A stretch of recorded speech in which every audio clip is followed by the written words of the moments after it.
बच्चा आगे चलकर भारत का संविधान निर्माता बन जाता है, यही अम्बेडकर की ताकत थी, यही अम्बेडकर के अंदर की आग थी और यही आग आज हर युवा के दिल में जलनी चाहिए।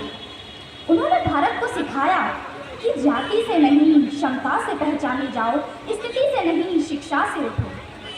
लेकिन सोचिए, क्या वे कभी असफल नहीं हुए होंगे? जी हाँ, डॉक्टर भीमराव अम्बेडकर 1952 का चुनाव हार गए थे, लेकिन सोचिए, क्या उस हार ने उन्हें छोटा बना दिया? जी नहीं, बिल्कुल नहीं, क्योंकि कुछ लोग चुनाव जीतते हैं और कुछ लोग इतिहास।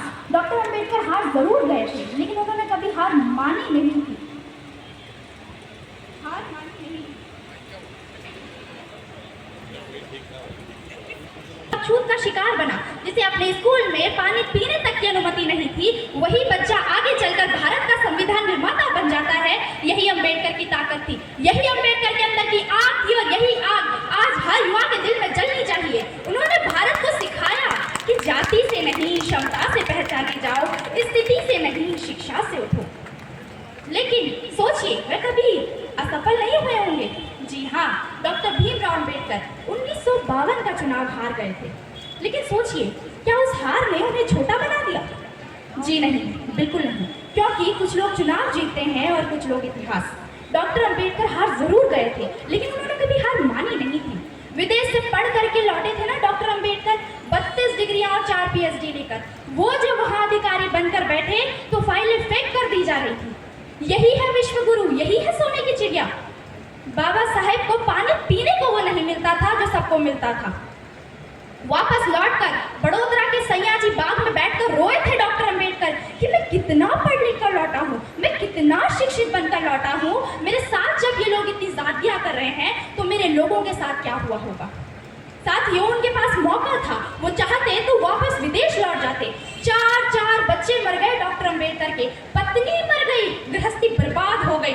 लेकिन डॉक्टर अम्बेडकर ने उस दिन सयाजी बाग में ये संकल्प लिए थे कि जब तक मैं जातिवाद को खत्म नहीं कर दूंगा, मैं भारत को नहीं छोड़ूंगा। उनका बच्चा घर में मरा पड़ा था और बाबा साहेब अम्बेडकर विदेश जा रहे थे गोलमेज सम्मेलन के लिए। मैं आपसे पूछती हूँ नौजवान साथियों, मैं आपसे सवाल करती हूँ मेरी माताओं बहनों, कि अगर आज भी आपके बच्चे के पेट में दर्द हो जाता होगा तो आप किस एरिया के बेहतर से बेहतर अस्पताल के अंदर उसका इलाज करवाते होंगे, उसे दिखाने ले जाते होंगे। अगर आज भी आपके बच्चे को बुखार भी आता है तो एक माँ पूरी रात जग कर उसकी सेवा करती है। मैं आपसे पूछती हूँ, डॉक्टर अम्बेडकर का बच्चा मरा पड़ा था और बाबा साहेब अम्बेडकर के पास उसके नए कपड़े के लिए तब पैसे नहीं थे। दोस्तों सोचिए, वो अपने मरे हुए बच्चे को छोड़कर विदेश गए।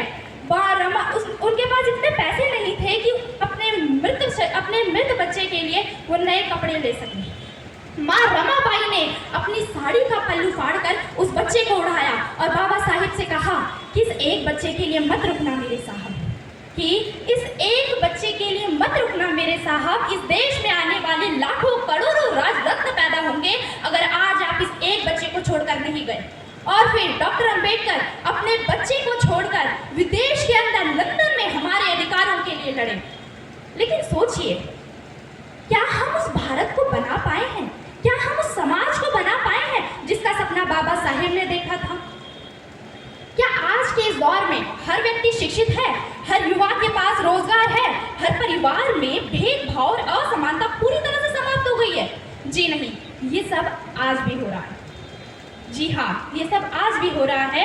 आज भी इस डिजिटल इंडिया के दौर में लाखों करोड़ों लोग अभी तक ऐसे हैं जो अभी तक तकनीक और जानकारी से दूर हैं। साथियों, 2 दिन से गैस नहीं मिली, लोग इतना परेशान हो गए। और एक दौर ऐसा भी था जिसे सदियों तक पानी को छूने का अधिकार भी नहीं था। आज हमारे पास जो भी कुछ है वो बाबा साहेब डॉक्टर भीमराव अम्बेडकर की ही देन है। भले ही आज वो हमारे साथ नहीं है, हमारे बीच नहीं है।